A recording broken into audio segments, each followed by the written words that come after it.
सोना देश की अर्थव्यवस्था के लिए समस्या है कि समाधान है? पिछले कुछ समय से सरकार लगातार आपसे कह रही थी कि फिजिकल सोना कम से कम खरीदो। आपने पूछा क्यों?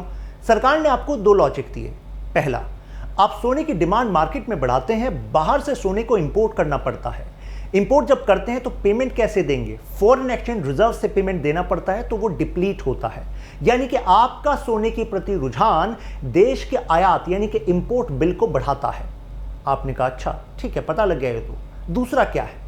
आपसे कहा कि अब आप खरीदने के बाद उस सोने को अपने घर में रख लेते हैं एज अ ब्रिक। जैसे घर में आपके सोने की ब्रिक्स रखी हैं, ज्वेलरी रखी है, तो वो एक स्टक एसेट है, वो इकोनॉमी के कोई काम नहीं आ रहा। यानी कि अगर उसी का अमाउंट बैंक में जमा होता तो बैंक से किसी को लोन मिलता, वो अपने किसी काम में उसको यूज करता, आपको बाद में इंटरेस्ट मिल जाता। साथ में अगर उसको स्टॉक मार्केट में लगाते तो किसी कंपनी के काम आता, उसी से अपना कोई बिजनेस करते तो कुछ लोगों को नौकरी मिलती, कुछ प्रोडक्ट्स बनते या कुछ सर्विसेज दी जाती। तो अब तो आपने वो स्टक एसेट रखा हुआ है और इकोनॉमी का बिल और बढ़ा दिया, आपने फॉरेन एक्सचेंज रिजर्व से पैसा चला गया। तो आपने कहा ठीक है, लेकिन क्या आप मान गए? नहीं, फिर भी रुझान बना हुआ है सोने की खरीद पर। सरकार ने पूछा क्यों? आपने कहा सोने में हमारा विश्वास अटल है, यानी कि इन्वेस्टमेंट के लिए बहुत ही सेफ माना जाता है सोना। सरकार ने कहा चलो ऐसा है, सॉवरन गोल्ड बॉन्ड स्कीम ले लो आप। आपने कहा ये क्या है? सरकार ने कहा सॉवरन है हम, हमें पैसा दीजिए जो आप सोने में इन्वेस्ट करने वाले थे, हम देंगे आपको एक पेपर बॉन्ड। ये समझिएगा कि ये सोने में जो आपका इन्वेस्टमेंट है ना, उसके इक्विवेलेंट अमाउंट है, सेफ रहेगा, प्लस आपको ब्याज भी मिलेगा।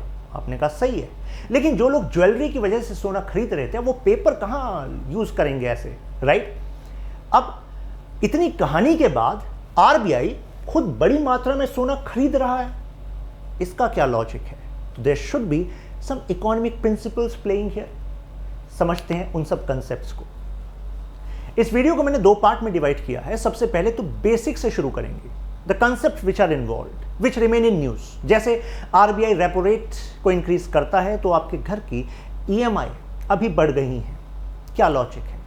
इसके बाद फिर ये कैसे कनेक्ट होता है ये ग्लोबल डाउनटर्न से, यानी कि रशिया यूक्रेन क्राइसिस, डॉलर में विश्वास का कम होना। ये पूरी कहानी को हम जानेंगे दो पार्ट में। अगर आप में से किसी को आज तक इकोनॉमी से लगता था डर, तो आज के बाद नहीं लगेगा, लेकिन मुझे चाहिए आपकी फुल अटेंशन। उसके बाद बाकी हम संभाल लेंगे। शुरुआत करने से पहले आप में से जो लोग यूपीएससी की तैयारी प्लान कर रहे हैं, स्टडी आई की वेबसाइट पे आपको कोर्स अवेलेबल हो जाएगा। अमाउंट आपको दिख रहा होगा, लेकिन 2 दिन के लिए एक ऑफर चल रहा है। आप ये कोड यूज कर सकते हैं, त्यागी फ्लैश 9999 में डबल वैलिडिटी के लिए आपको ये कोर्स मिल जाएगा।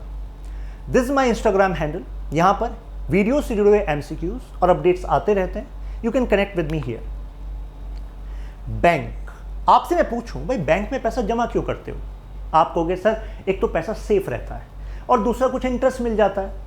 पैसा आपने 100 रुपये जमा किए, सेविंग अकाउंट में आपको कहा चलो 3% इंटरेस्ट आपको मिल जाएगा, यानी कि 103 रुपये मिल जाएंगे। बैंक उसी पैसे को किसी दूसरे को लोन दे देता है, उससे कहा कि आपसे वसूलेंगे हम 7%। तो उसने कहा ठीक है, तो 107 रुपये वहां से आने हैं, 103 रुपये आपको दिए जाने हैं, बीच में 4% का यहाँ पर प्रॉफिट दिख रहा है, राइट? इस ट्रांजेक्शन में लगभग 4 रुपीज का प्रॉफिट हो गया।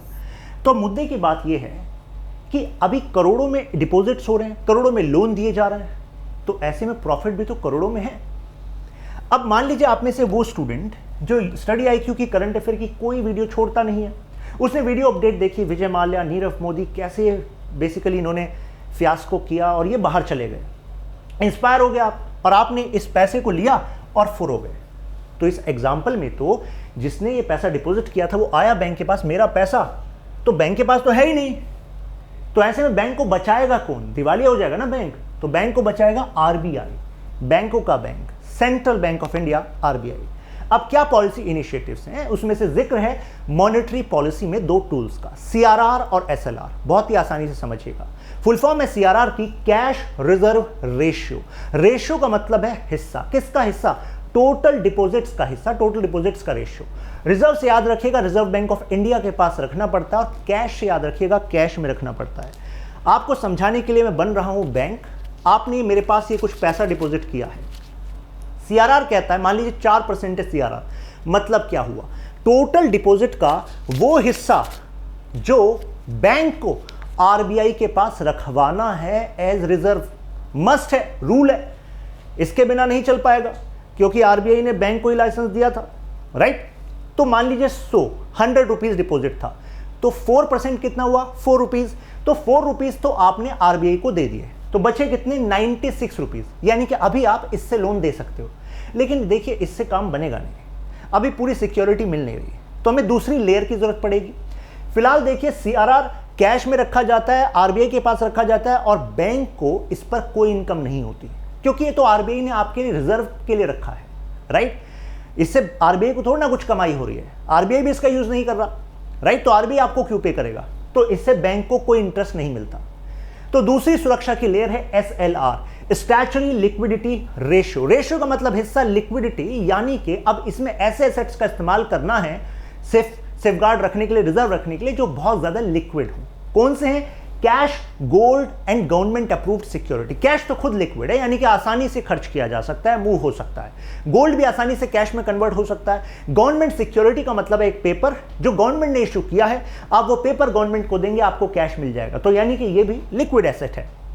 तो अब एसएलआर क्या होता है, टोटल डिपॉजिट जितने भी है मेरे पास, बैंक के पास, उसका वो हिस्सा जो बैंक को अपने पास रखना है अलग से। आप कहेंगे डिफरेंस क्या हुआ, डिफरेंस है क्योंकि ये मुझे अपने पास रखना है अलग से, इसमें से कोई खर्चा नहीं कर सकता मैं, कोई लोन नहीं दे सकता मैं, तो यानी कि ये तो रिजर्व हो गया।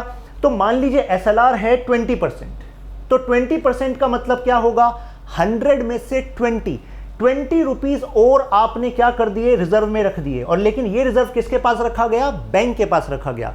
तो इस लॉजिक के हिसाब से सीआरआर 4%, एसएलआर 20%, तो यानी कि 24 रुपीज तो हो गए आपके लॉक, बचे कितने, 76, यानी कि अब बैंक 76 से ही लोन दे सकता है इस एग्जांपल के हिसाब से। बात क्लियर हो गई आपको, यानी कि रिस्क को एवर्स करने का ये तरीका हो गया, क्लियर बात। तो अब जो एसएलआर होता है, इस पर होती है बैंक को इनकम। क्यों, मान लीजिए 100 रुपए में से 20 रुपए मुझे रखने थे, मैंने कहा यार 20 के 20 कैश रखूंगा, कुछ फायदा नहीं है, ऐसे में 10 रुपए की गवर्नमेंट सिक्योरिटी रख लेता हूं, 10 रुपए गवर्नमेंट को देता हूं, उनसे पेपर लेता हूं, और इस पे कम से कम मुझे 2 रुपए इंटरेस्ट मिल जाएगा, राइट। अगर मैंने गोल्ड में रखा, कुछ मान लीजिए 5 रुपीज का गोल्ड रख लिया, तो गोल्ड की कीमत बढ़ेगी, उससे कुछ इनकम हो जाएगी। तो यानी कि एसएलआर में जो बैंक होता है उसको होती है इनकम। तो डिफरेंस क्लियर है आपको, आई थिंक क्लियर होगा। अब चलते हैं रेपो रेट पर। चर्चा में था कि आरबीआई ने रेपो रेट को इंक्रीज कर दिया है, इसकी वजह से अब आपका जो लोन लेने का इंटरेस्ट रेट है उसका भी इंक्रीज हो गया है। अब है क्या मुद्दा, है क्या रेपो रेट, पहले याद करने का तरीका देख लीजिए। रेपो से समझते हैं रेपुटेशन, जैसे आपकी रेपुटेशन, राइट। बैंकिंग सेक्टर में सेंट्रल बैंक और बैंक में रेपुटेशन किसकी ज्यादा, आप कहेंगे सर आरबीआई की ज्यादा, अनडाउटेडली आरबीआई। तो जिसकी रेपो ज्यादा वो लोन दे रहा है, राइट। तो आरबीआई जिस इंटरेस्ट रेट पर बैंक को लोन देता है शॉर्ट टर्म के लिए, शॉर्ट टर्म मतलब 90 डेज, तो जैसे यहां पर कमर्शियल बैंक को लोन दे रहा है, मान लीजिए 5%, एग्जांपल ले रहे हैं 5%, ये फ्लक्चुएट होता रहता है, ठीक है। तो 5%, तो इसका मतलब ये है आरबीआई बैंक से कह रहा है कि भाई अगर शॉर्ट टर्म के लिए हमसे लोन लेना हो तो हम 5% पे आपको दे सकते हैं। तो मान लीजिए आप में से कोई बैंक के पास गया लोन लेने, आपने बैंक से कहा कि बैंक मुझे ना 100 करोड़ लोन चाहिए, बस मात्र 100 करोड़ रुपए। बैंक ने आपकी प्रोफाइल वगैरह देखी, उसने कहा यार बंदे में दम है, दे देना चाहिए इसको तो लोन। लेकिन बैंक के पास अभी लिक्विडिटी क्रंच है, यानी कि इस समय बैंक के पास पैसा जो लिक्विड होना चाहिए वो नहीं है, तो अभी आपको डिमांड ड्राफ्ट इशू नहीं हो सकता, फाइल वगैरह सब क्लियर हो गई आपकी, ठीक है। अब ऐसे में बैंक क्या कर सकता है, बैंक आरबीआई से पैसा लोन ले सकता है। आरबीआई से कहेगा शॉर्ट टर्म के लिए दे दीजिए, इतने हमारे पास आ जाएगा, हम आपको दे देंगे। तो 5% पे मान लीजिए बैंक ने लिया आरबीआई से और आपको दिया 7% पे, तो बैंक का प्रॉफिट हो रहा है कि नहीं हो रहा है, हो रहा है। तो ऐसे में अगर इस रेट को मैंने मान लीजिए बढ़ाकर कर दिया 8%, आरबीआई ने, मॉनेटरी पॉलिसी कमेटी ने कहा कि देखिए अब हम रेपो रेट को बढ़ा रहे हैं, 8% कर रहे हैं, तो मुझे बताइए अब बैंक के लिए आरबीआई से लोन लेना आसान होगा कि मुश्किल होगा? अरे मुश्किल होगा, क्योंकि 5% पे लोन लेते तो वापस दे देते आसानी से। अब 8% का मतलब यह है आरबीआई कह रहा है भाई मुझसे पैसा लोगे तो 8% वसूलूंगा। अब देख लेना कस्टमर से कैसे वसूलोगे, कस्टमर ले लेगा आपसे 9-10% पे लोन, राइट। तो यानी कि 8% अगर इंक्रीज होता है तो ऐसे में बैंक के लिए मुश्किल हो जाता है लोन लेना, राइट। मुश्किल इस वजह से वर्ड यूज कर रहा हूं जिससे कि आपको पता लगे कि हाँ बैंक के पास कम फ्लो जाएगा पैसे का, क्लियर है बात। अब रिवर्स रेपो रेट क्या है, नाम में ये रिवर्स यानी कि इसका उल्टा। मतलब क्या हुआ, यहां पर आरबीआई बैंक से लोन लेता है, यस आरबीआई लेता है, और जिस इंटरेस्ट रेट पे शॉर्ट टर्म लोन लेता है उस इंटरेस्ट रेट को हम कहते हैं रिवर्स रेपो रेट। अब आप में से कुछ लोग सोच रहे होंगे सर आरबीआई बैंकों का बैंक, इसको क्या जरूरत पड़ गई लोन लेने की। अरे जरूरत नहीं पड़ी, बात यह है कि इकोनॉमी में जो मनी की सप्लाई है ना उसको कंट्रोल करना है आरबीआई को, क्योंकि आरबीआई को इन्फ्लेशन को कंट्रोल करना है प्लस इकोनॉमी में इकोनॉमिक ग्रोथ को बनाए रखना है, उसके लिए सपोर्ट करना है। तो ऐसे में मनी सप्लाई, कितना पैसा सर्कुलेट कर रहा है मार्केट में, ये जरूरी है इस पर कंट्रोल रखना। मैं आपको एक एग्जांपल देता हूं समझाने के लिए। मान लीजिए इस पैसे को मैंने मार्केट में सप्लाई कर दिया, आप सबके पास ये पैसा है, ठीक है। अब और ज्यादा पैसा आ गया आपके पास, और ज्यादा मनी सप्लाई हो गई, तो मुझे बताइए अब आप ज्यादा चीजें खरीदेंगे कि नहीं खरीदेंगे। आप कहेंगे सर पहले हम यही करेंगे, अभी फ्लिपकार्ट अमेजन खोलेंगे और ऑर्डर करेंगे, सोचा हुआ था कुछ, यानी कि आप डिमांड बढ़ा दोगे। और ओवरऑल ये सबके लिए है, राइट, पूरी इकोनॉमी में ऐसा हो रहा है, तो ओवरऑल इकोनॉमी में डिमांड बढ़ेगी। अगर सप्लाई सेम है और डिमांड बढ़ गई तो मुझे बताइए प्राइस बढ़ेगा कि नहीं बढ़ेगा, बढ़ेगा, इन्फ्लेशन हो जाएगा ये तो, राइट, महंगाई बढ़ जाएगी। तो महंगाई को कंट्रोल करने का जिम्मा किसका है, आरबीआई का है। तो आरबीआई कैसे करेगा, आरबीआई कहेगा बैंक से कि देखो अभी तक आपको मैंने 4% किया हुआ था, मान लीजिए रिवर्स रेपो रेट, यानी कि बैंक से कहा भाई अगर आप मुझे दोगे पैसा, मान लीजिए 4 क्या 6 कर दीजिए, लीजिए 6%, कि अगर बैंक आप मुझे पैसा दोगे लोन पे तो मैं आपको 6% इंटरेस्ट दे दूंगा। बैंक कहेगा हाँ ठीक है यार, कुछ पैसा ऐसा है कि हमें आरबीआई को दे देना चाहिए, कारण हमने डिपॉजिट्स तो ले लिए, अब जिसने डिपॉजिट दिया वो तो इंटरेस्ट मांगेगा, उसको तो जाना है इंटरेस्ट, लेकिन इतने लोन हमने दिए नहीं, पैसा हमारे पास रखा है, तो इससे तो अच्छा है कि आरबीआई को दे दो, है ना, आरबीआई से कुछ इंटरेस्ट आ जाएगा। तो आरबीआई ने अभी कहा 6% इंटरेस्ट मिलेगा, बैंक ने इस तरीके से ट्रांजैक्शन मैनेज करी हुई है। लेकिन आरबीआई ने मान लीजिए इसको बढ़ाकर 10% कर दिया, मैं सुपरफिशियल एग्जांपल ले रहा हूं, 10%। तो मुझे बताइए अब बैंक ज्यादा पैसा आरबीआई को लोन देंगे कि नहीं देंगे। अरे देंगे, बैंक को लगेगा कि यार ये सही चीज है, आरबीआई पैसा लेके भागेगा नहीं।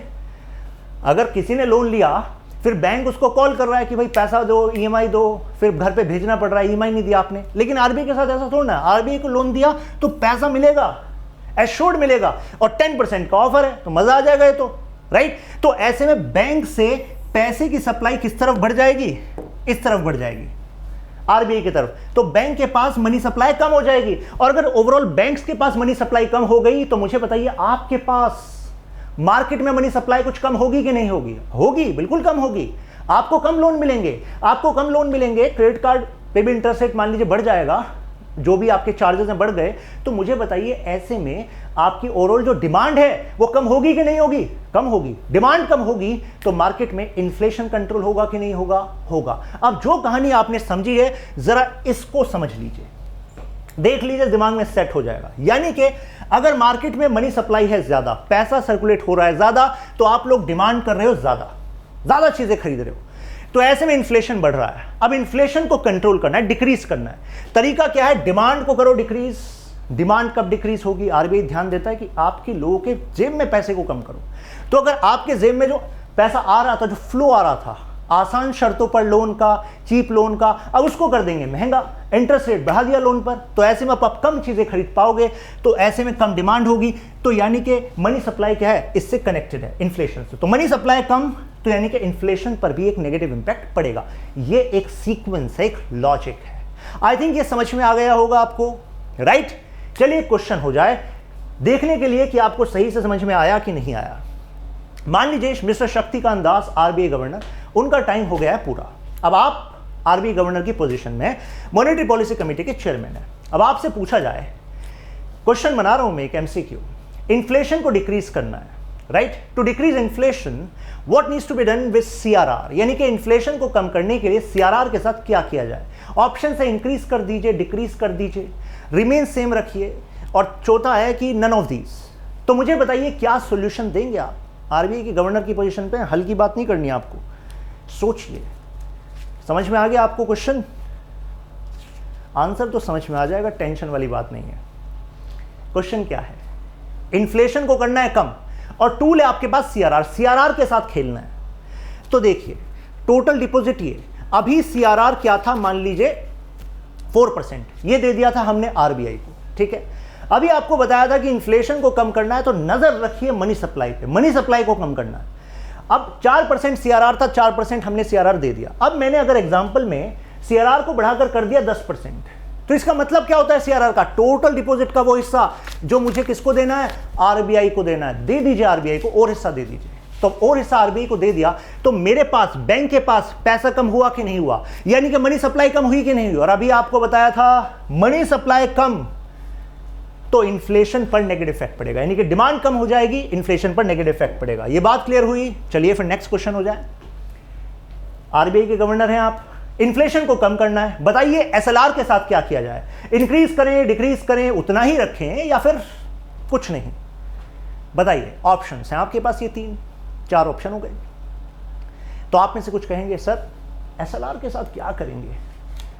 सीधा लॉजिक लगाइए, इन्फ्लेशन को कम करना है तो मनी सप्लाई पर ध्यान है। बैंक के पास जो पैसा बचा हुआ है ना, डिपॉजिट, उसको कम करा दीजिए बस किसी तरीके से, बस ध्यान यहां पर देना, आपके पास आंसर आ जाएगा। तो अब देखिए, एसएलआर वो हिस्सा टोटल डिपॉजिट का जो बैंक को अपने पास अलग से रिजर्व रखना था, उसमें से कोई खर्चा नहीं होना। अब सोचिए, अगर एसएलआर बढ़ा दिया, 20% की जगह 25% कर दिया, 30% कर दिया, इसका मतलब क्या है? टोटल डिपॉजिट का हिस्सा जो बैंक को अपने पास अलग से रिजर्व रखना था, अब वो बढ़ जाएगा। अगर वो बढ़ गया तो बैंक के पास लोन देने के लिए पैसा कम हो जाएगा। मनी सप्लाई कम होगी कि नहीं होगी? मनी सप्लाई कम होगी तो मुझे बताइए डिमांड पर नेगेटिव इंपैक्ट पड़ेगा कि नहीं होगा? डिमांड कंट्रोल होगा तो मुझे बताइए अब इन्फ्लेशन भी कम होगा कि नहीं होगा? होगा कि नहीं होगा? होगा। चलिए अब तीसरा क्वेश्चन, इन्फ्लेशन को ही कम करना है और एक्सपेक्टेशन मेरी बहुत ज्यादा है आपसे। रेपो रेट के साथ क्या किया जाए? इंक्रीज करें, डिक्रीज करें, उतना ही रखें, नन ऑफ दीज? 3 ही ऑप्शन मानिए आप, बताइए। अब आप सोच रहे होंगे सर रेपो रेट पे थोड़ा सा दिमाग लगाने दीजिए, परसेंटेज वगैरह जहां दिख जाता है ना तो थोड़ा सा लगता है यार यहां तो कुछ कैलकुलेशन है। कुछ कैलकुलेशन नहीं है, सिंपल लॉजिक है। आपको कहा इन्फ्लेशन को कम कराना है, नजर किस पे रखनी है? बैंक के पास जो अवेलेबल डिपॉजिट है इस पे नजर रखनी है।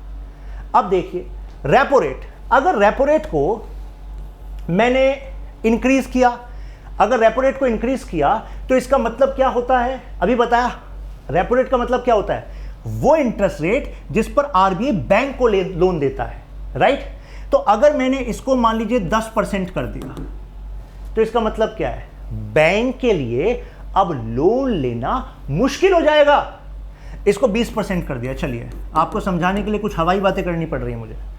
20% कर दिया तो अब इसका मतलब क्या हुआ कि अब बैंक के लिए आरबीआई से लोन लेना और मुश्किल हो जाएगा। तो बैंक के पास जो फ्लो बना हुआ था आरबीआई से लोन का, वो कुछ कम होगा कि नहीं होगा? और वो कुछ कम होगा तो बैंक जो मनी सप्लाई कर रहा था वो कुछ कम होगी कि नहीं होगी? डिमांड जो आप लोग कर पा रहे थे वो कुछ कम होगी कि नहीं होगी? इन्फ्लेशन कुछ कम होगा कि नहीं होगा? तो यानी कि रेपो रेट को भी क्या करना था? इंक्रीज करना था। सीआरआर को इंक्रीज किया, अब तक एसएलआर को इंक्रीज किया इन्फ्लेशन को कम करने के लिए, रेपो रेट को भी हमने इंक्रीज कर दिया है। 3 बातें क्लियर हो गई आपको। चलिए चौथा सवाल, आरबीआई के गवर्नर हैं आप, हल्के में तो ले नहीं रहे हम आपको। अब ऐसे में रिवर्स रेपो रेट के साथ क्या किया जाए? इन्फ्लेशन को कम करना है, बताइए क्या किया जाए? आप कहेंगे कि सर इसमें तो कुछ रिवर्स ही कर दीजिए। फिर ऐसा नहीं करना है, लॉजिक लगाइए। ध्यान किस पे देना है? बैंक के पास जो अवेलेबल मनी है उस पर देना है। रिवर्स रेपो रेट है क्या? यानी कि जो इंटरेस्ट रेट जिस पर बैंक आरबीआई को लोन देता है, मान लीजिए ये 6% था, तो बैंक कह रहा था ठीक है, यानी कि आरबीआई को लोन देंगे तो कितना मिलेगा? 6% इंटरेस्ट मिल जाएगा। अगर मान लो मैंने इसको बढ़ाकर 30% कर दिया, अगेन सुपरफिशियल एग्जांपल है, समझाना है आपको, 30% कर दिया, तो मुझे बताइए अब बैंक भागा भागा आरबीआई के पास आएगा कि नहीं आएगा? ये तो बहुत ही ल्यूक्रेटिव ऑफर हो गया। यानी कि बैंक अगर आरबीआई को लोन दे दे तो 30% इंटरेस्ट मिलेगा। अच्छा, तो यानी कि कंसेप्ट को समझने के लिए ये हम नंबर्स के साथ खेल रहे हैं, ठीक है? तो ऐसे में बैंक अपना ज्यादा पैसा सोचेगा कि आरबीआई को दो, आपको क्यों दो? आपको देंगे फिर बैंक को लोन के लिए फोन करना पड़ेगा, यहां पर सेफ एंड सिक्योर रहेगा। तो यानी कि ज्यादा पैसा कंट्रोल किसके पास आ जाएगा? आरबीआई के पास हो जाएगा। मार्केट में जो अवेलेबल मनी था बैंक के पास, ये भी गया रिवर्स रेपो रेट के तहत, ये भी बैंक को लोन पर उन्होंने दे दिया। तो यानी कि बैंक के पास अवेलेबल कैश कम होगा, मार्केट में मनी सप्लाई कम होगी, यानी कि क्या आप उतना डिमांड कर पाओगे? नहीं कर पाओगे। यानी कि डिमांड पर क्या होगा? नेगेटिव इंपैक्ट होगा। ये बात क्लियर हुई कि नहीं हुई? यानी कि रिवर्स रेपो रेट को भी मैंने क्या करा है? इंक्रीज करा है। अब ध्यान रखिएगा, यानी कि यहां से अगर क्वेश्चन आएगा कि भाई इन्फ्लेशन को हमें डिक्रीज करना है, आरबीआई को इन्फ्लेशन को डिक्रीज करना है, तो ऐसे में सीआरआर के साथ क्या करें, एसएलआर के साथ क्या करें, रेपो के साथ क्या करें, रिवर्स रेपो के साथ क्या करें। आपको एक बात ध्यान रखनी है कि इसको इंक्रीज करें। अभी अभी प्रूफ किया आपके सामने। तो इस ट्रिक को ध्यान रखेंगे तो काम आपका बन जाएगा। बात क्लियर है कि नहीं है? Clear, sorted. चलिए अब आते हैं नेक्स्ट वाले पार्ट पे हमारी वीडियो के। RBI is buying gold steadily. अब क्यों कर रहा है? आरबीआई कह रहा है कि देखिए हमारा जो फॉरेन एक्सचेंज रिजर्व है ना, हम उसको डाइवर्सिफाई कर रहे हैं। डाइवर्सिफाई का मतलब क्या है? फॉरेन एक्सचेंज रिजर्व में गोल्ड भी होता है, अदर फॉरेन करेंसीज भी होती हैं। होती क्यों है? वो इस वजह से होती हैं भाई, हमें बाहर से जब ट्रेड करना होता है, यानी कि बाहर से कुछ सामान लेना है, तो क्या पैसा वापस करोगे उनको रुपी देंगे क्या? नहीं, क्योंकि रुपी इंटरनेशनली एक्सेप्टेबल नहीं है ना। इंटरनेशनली एक्सेप्टेबल क्या है? फॉर एग्जांपल डॉलर है, यूएस डॉलर, तो हमारे यूएस डॉलर होता है, राइट। तो जैसे चाइना के पास सबसे बड़ा फॉरेन एक्सचेंज रिजर्व है वर्ल्ड का, राइट, और उसमें भी यूएस डॉलर प्रोमिनेंट है, राइट। हम क्या कर रहे हैं? हम उसको डाइवर्सिफाई कर रहे हैं। आप कहेंगे मतलब इसका ये हुआ कि जो फॉरेन करेंसीज का कंपोजिशन है, हम उसकी जगह ज्यादा कंपोजिशन अब गोल्ड का करना चाह रहे हैं। बिल्कुल सही समझे आप। लेकिन क्यों करना चाह रहे हैं?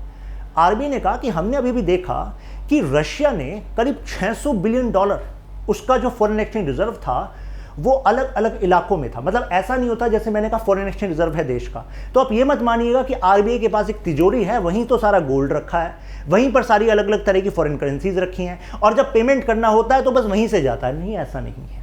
हम अपने फॉरेन एक्सचेंज रिजर्व को दुनिया के अलग अलग बैंक्स में भी रखते हैं और काउंट करा कर रखते हैं कि हमारा फॉरेन एक्सचेंज रिजर्व है। तो यानी कि जब सेटलमेंट होता है तो वहीं से भी सेटलमेंट हो जाता है, राइट। हमने देखा कि रशिया ने जब दुनिया के अलग अलग कोने में रखा हुआ था, अब रशिया के सैंक्शंस की वजह से वो फॉरेन एक्सचेंज रिजर्व हो गए फ्रीज।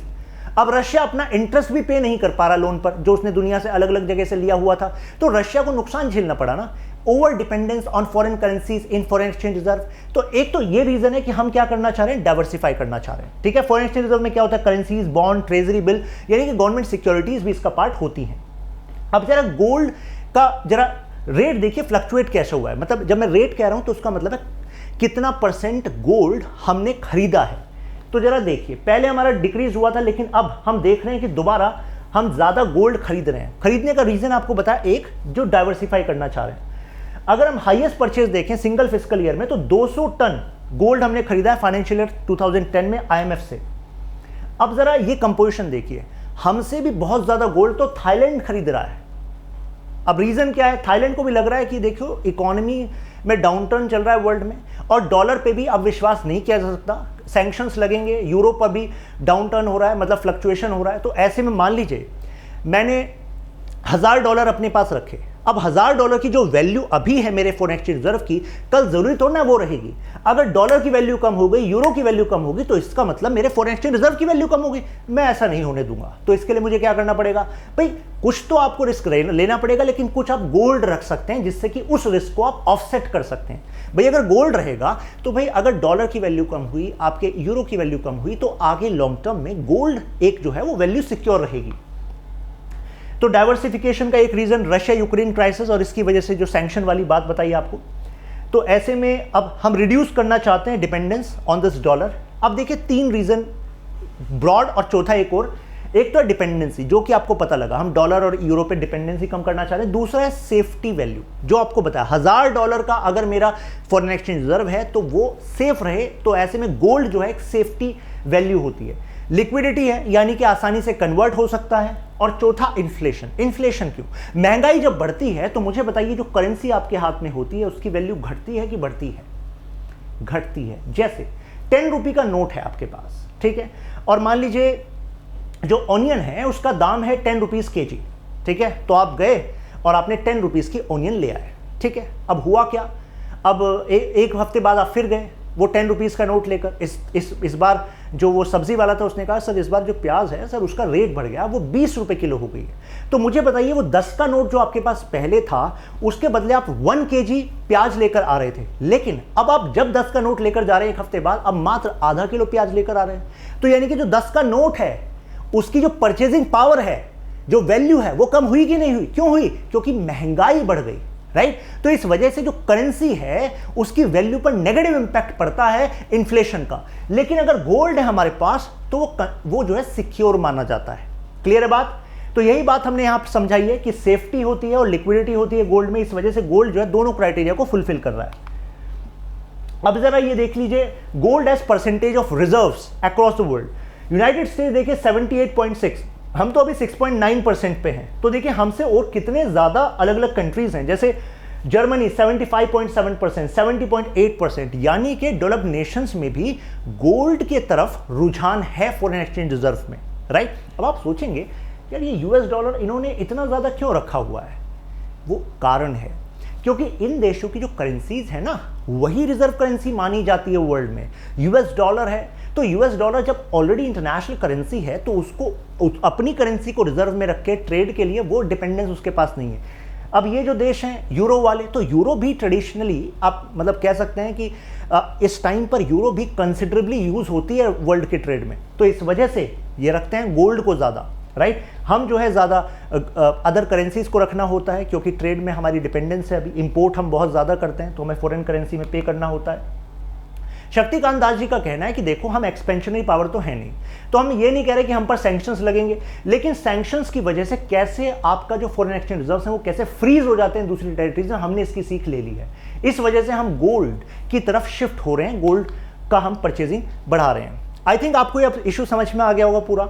अब देखिए ये question, purchasing gold by RBI remains a tool for hedging certain risk, यानी कि जो रिस्क हैं उनको मैनेज करने का एक तरीका है गोल्ड को परचेज करना। डिस्कस दी पॉलिसी डिसीजन, जो भी पॉलिसी डिसीजन सरकार ने लिया उसको डिस्कस करना है। आई थिंक आपको ये समझ में आ गया होगा। फिर मिलते हैं नेक्स्ट वीडियो में, तब तक के लिए कीप लर्निंग कीप ग्रोइंग।